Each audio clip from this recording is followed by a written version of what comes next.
Assalamualaikum warahmatullahi wabarakatuh. Perkenalkan, kami kelompok dari mata kuliah Analisa Bisnis S2 Sistem Informasi. Saya Sobrun Jamil Bagastio dan rekan saya. Dan saya Alexandria Aniko. Di sini kami akan mendemokan mengenai tugas besar mata kuliah Analisa Bisnis. Dan kami mengambil topik tentang mengeksplor ekspor market di Indonesia, terutama dalam berbagai sektor seperti migas, non-migas, industri, mining, dan juga agriculture. Di sini kami melihat menggunakan predictive analytics bagaimana melihat potensi ke depan dari berbagai sektor ini. Tujuannya agar dapat membantu ekspor market Indonesia semakin meningkat dan bisa melihat peluang yang ada di masa depan. Kemudian di sini saya akan menjelaskan beberapa tahapan yang kami lakukan. Untuk awal, kami menggunakan salah satu metode data mining yaitu CRISP-DM, yaitu Cross Industry Standard Process for Data Mining. Pada tahap awal ini, kami berusaha mengetahui bagaimana business understanding. Seperti yang dijelaskan sebelumnya, data yang kami pakai adalah ekspor market sektor. Dan di sini untuk langkah awalnya kami menginstal beberapa library yang dibutuhkan. Kemudian, next. Selain itu, kami juga menggunakan data langsung dari kementerian terkait, Kementerian Ekspor yang terkait untuk mengetahui bagaimana proses selanjutnya di data understanding. Dan di sini kami mengimport, lalu next. Dan pada tahap data understanding ini kami juga melakukan beberapa cleaning data. Di antaranya kami menghapus dan menyesuaikan agar dapat kami lakukan proses pengolahan datanya. Selain dari data cleaning itu, kami juga menyesuaikan formatting datanya. Pada tahap data preparation ini, kami menggunakan reformatting seperti yang model yang kami gunakan yaitu Prophet. Kami mengimport kalender, tujuannya adalah dapat menyesuaikan dengan date format yang ada di Prophet untuk predictive analytics-nya.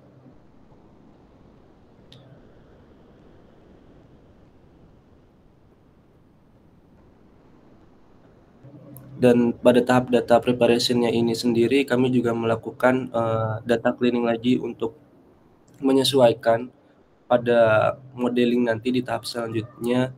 Seperti kami juga menghapus koma dan juga menampilkan beberapa baris setelah perubahan yang telah dilakukan, yaitu pada tahap transformnya.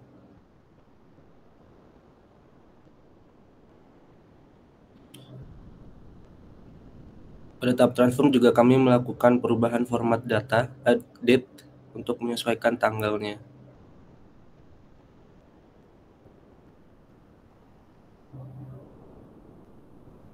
Nah, di sini kami juga terus melakukan hal ini berulang pada di setiap tahunnya dari tahun 2018 sampai tahun terakhir di akhir tahun 2023.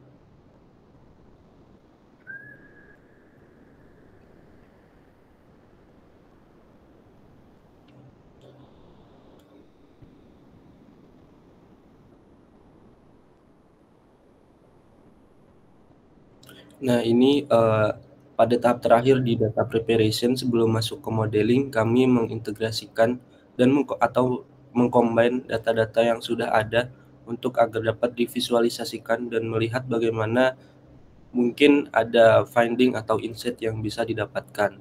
Kemudian untuk tahap selanjutnya setelah data preparation yaitu data modeling menggunakan Prophet akan dijelaskan oleh rekan saya. Oke, baik. Terima kasih, Sobrun. Selanjutnya, di sini setelah dilakukan combine data atau menggabungkan data dari 2018 hingga data 2023, di sini kami memvisualisasikan pendapatan dari setiap eh, kolom-kolomnya, yaitu ada kolom migas, non-migas, agriculture, industri, dan mining. Di sini pertama ada kolom migas, yang mana di sini terdapat penaikan dan penurunan ya. Jadi di awal tahun 2018 di sini pendapatan migas naik, lalu ada penurunan di sekitar tahun 2020 hingga tahun 2021 dan kemudian naik kembali hingga akhir tahun 2023. Yang berikutnya di sini kami juga menampilkan data non migas pendapatannya dan dapat dilihat di visualisasinya. Yang berikutnya juga data dari ekspor agriculture, lalu data visualisasi dari ekspor industri, dan yang terakhir adalah data ekspor mining.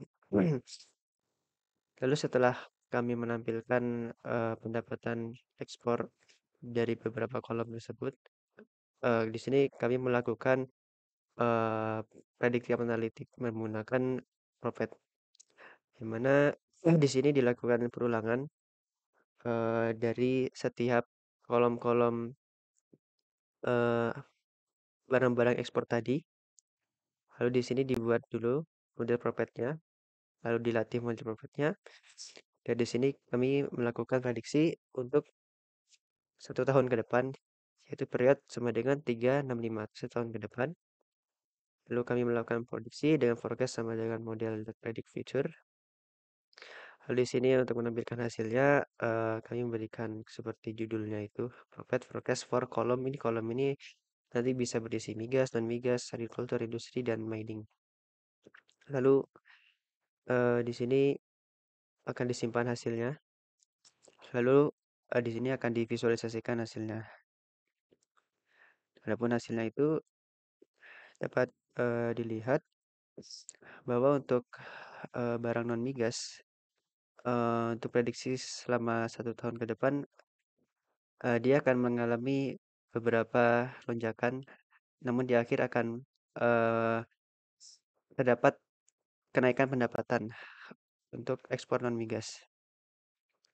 Dan ini berikutnya untuk ekspor agriculture. Di sini dapat terlihat ada beberapa penurunan dari pendapatannya. Dan yang berikutnya adalah pendapatan dari ekspor industri, yang mana di sini di akhir tahun 2024 diperkirakan akan mendapatkan eh, keuntungan yang lebih besar. Lalu yang terakhir ada jadi ekspor mining.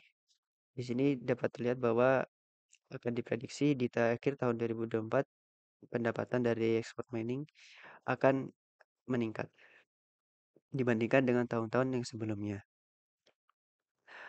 Lalu yang berikutnya di sini eh, akan dilakukan atau ditampilkan bagaimana tren dan eh, tren musiman dan tren dari data keseluruhan yang telah kami dapatkan.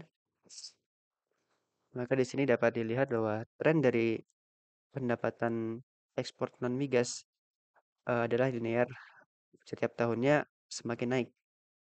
Adapun untuk perkiraan bahwa pendapatan per tahunnya itu akan naik di bulan Mei.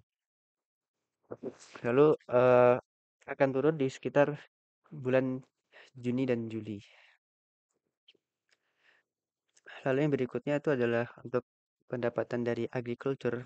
Maka trennya itu, tren pendapatannya adalah selalu naik. Dan diperkiraan pendapatan terbesar didapatkan di sekitar bulan Mei dan akan turun di sekitar bulan Juli. Oke. Lalu berikutnya juga sama untuk yang industri. Adapun untuk yang mining, trennya juga baik, selalu menaik. Namun untuk perkiraan pendapatannya di sini banyak sekali naik turunnya dan kemungkinan pendapatan terbanyak didapatkan di sekitar bulan Februari ya, Februari, Maret, mungkin di sini April, ini Juli, mungkin di sini Agustus, sekitar bulan Agustus. Oke. Berikutnya di sini yang terakhir itu adalah kami melakukan evaluasi dari predictive profit yang dilakukan, yang mana kami mengikutkan library ya, bernama RMSE. Di sini kami membuat perulangan lagi untuk melakukan evaluasi model profit di setiap jenis-jenis ekspornya, jenis-jenis barang ekspornya. Oke, lalu di sini dapat dilihat bahwa untuk ekspor migas itu root mean square error-nya atau RMSE-nya adalah sebesar 122. Adapun mean value-nya dari tes datasetnya itu adalah 1310, yang mana hasil ini menunjukkan bahwa prediksi dari profit yang dilakukan itu sudah berjalan baik karena hasil RMSE-nya lebih kecil daripada mean value datasetnya. Begitupun dengan yang non migas, hasil RMSE-nya lebih kecil dibandingkan dengan hasil min dari datasetnya. Di sini juga terdapat agriculture. Lalu di sini terdapat yang industri.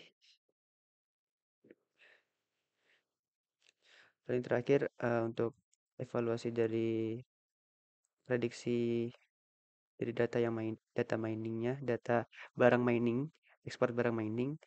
Di sini juga dapat terlihat bahwa RMSE-nya lebih kecil dibandingkan mean value datasetnya. Mungkin sekian dari demo code-nya ya. Baik. Uh,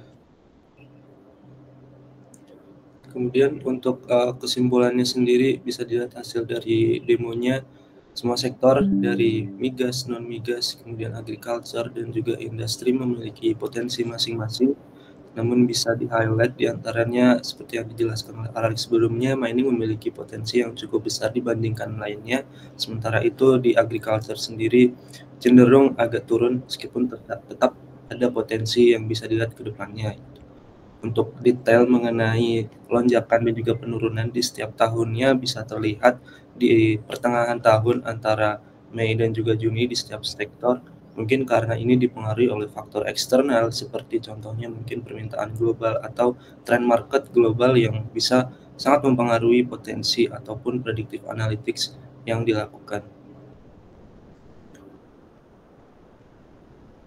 Mungkin itu yang dapat kami sampaikan untuk demo mengenai tugas besar analisis data. Sekian, terima kasih. Wassalamualaikum warahmatullahi wabarakatuh.